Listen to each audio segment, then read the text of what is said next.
বিশ্বে মুরগি রপ্তানিতে বৃহত্তম দেশ ব্রাজিল। দেশটির দক্ষিণাঞ্চলীয় রাজ্য রিও গ্রান্দো দো সুল যোগান দেয় রপ্তানির বড় অংশ। সম্প্রতি এই রাজ্যে দেখা দিয়েছে বার্ড ফ্লু সংক্রমণ, ফলে স্বাস্থ্য সতর্কতায় কমে গেছে রপ্তানি। আগামী 2 মাস ব্রাজিল থেকে মুরগি আমদানি নিষিদ্ধ করেছে চীন ও ইউরোপীয় ইউনিয়ন। এই পদক্ষেপে দুশ্চিন্তা জেঁকে বসেছে খামারিদের।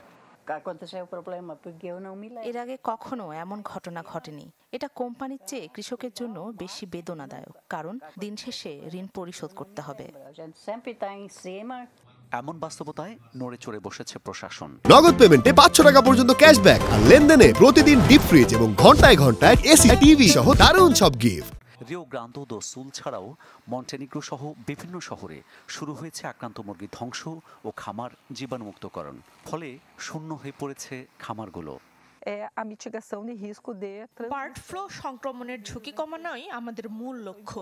জীবাণুমুক্ত করার প্রক্রিয়াও শুরু হয়েছে, ফলে খামারে আর কোনো মুরগি নেই। তবুও এটি এখন অত্যন্ত গুরুত্বপূর্ণ। এর মধ্যে পশু স্বাস্থ্যে জরুরি অবস্থা ঘোষণা করেছে ব্রাজিলের কৃষি মন্ত্রণালয়। মাংস ও পোল্ট্রি গ্রুপ এবিপি এর হিসাব বলছে বছরে মোট রপ্তানির 15% যোগান দেয় রিও গ্রান্দো দো সুল।